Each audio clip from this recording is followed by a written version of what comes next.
Let's say I was the owner of a bakery who is trying to create a spreadsheet to keep track of his sales. Let's start building our Excel spreadsheet by creating a column label. To enter data into Excel, you first need to hover the cell that you want to enter data into. You can tell which cell you're hovering by finding the cell that has the green box around it.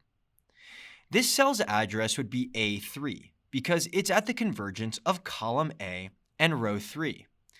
However, if you're ever unsure about what cell you're hovering, you can always refer to the name bar in the top left-hand corner, and it'll tell you what cell you're currently hovering. Okay, when you're hovering the cell that you want to edit, simply start typing to add data.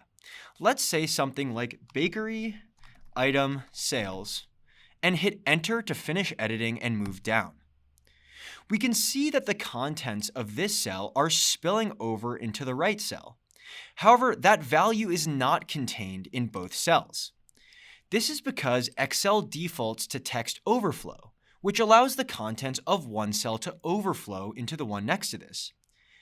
To fix this, we can either expand the column by clicking and dragging between the two columns, or undoing this with Control-Z, I can also go up to the Home tab of my ribbon and choose Wrap Text. This button toggles Wrap Text, so if I click it again, it returns to text overflow. However, I like the wrapped text, so I'm going to click it one more time to keep it. Okay, let's enter in the rest of our column headers. To move rightward, I use the shortcut Tab. Tab is Excel's shortcut to both finish editing the current cell and to move rightward. Let's enter in Jan for January, hit Tab to move rightward and finish editing, and Feb for February. On the leftmost side of the table, let's enter in our bakery items. In our bakery, we sell a few items. We sell cupcakes, and hitting enter to move down. We also sell tarts, enter, cookies, enter, and pies, enter.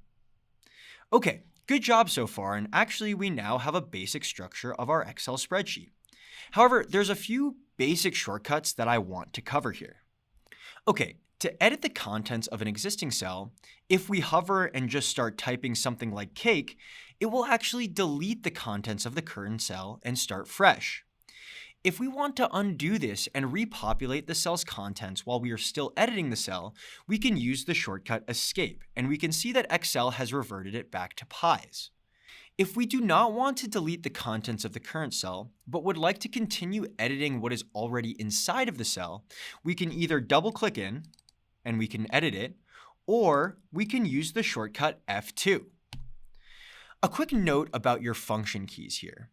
They're typically denoted with F1, F2, F3, and they're typically found at the top of your keyboard.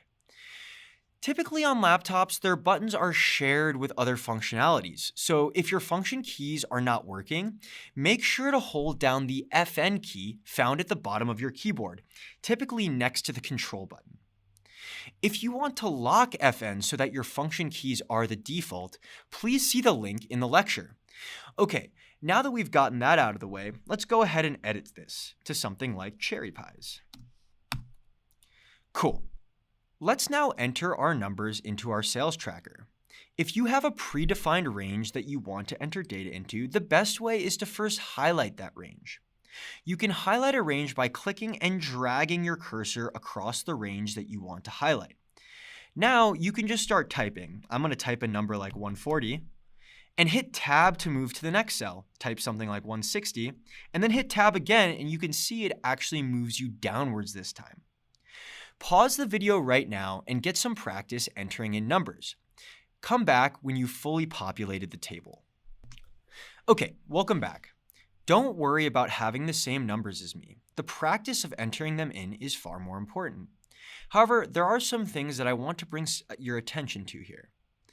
If we look at the row headers and the column headers, which are all text, you'll notice that they are left aligned, meaning they are pushed to the left-hand side of their cell, whereas the numerical values are actually pushed to the right-hand side of their cell.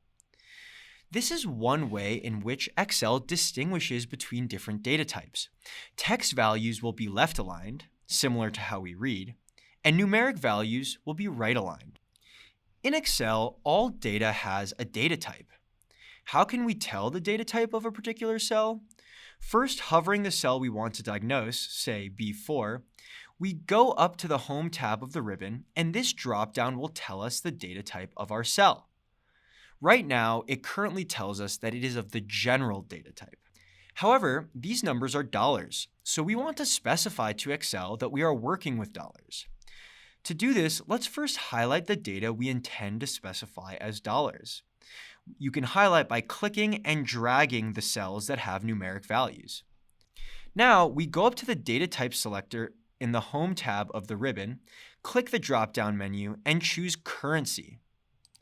And now we can see that Excel has added a $ and 2 decimal places for cents. This is part of the reason why Excel right aligns numerical values.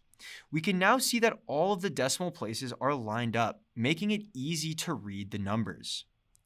However, for the purpose of this exercise, we actually do not need the decimals. With the entire set of numerical values still highlighted, let's go up to the Home tab of our ribbon, and hovering over this button, we can see that this is the decrease decimal button, and the one directly to the left is the increase decimal button. But for this example, we actually want to decrease the decimals to only include whole numbers. So we can click Decrease Decimal twice, and now we have nice, clean whole numbers. Our spreadsheet is now a little bit neater and easier to work with.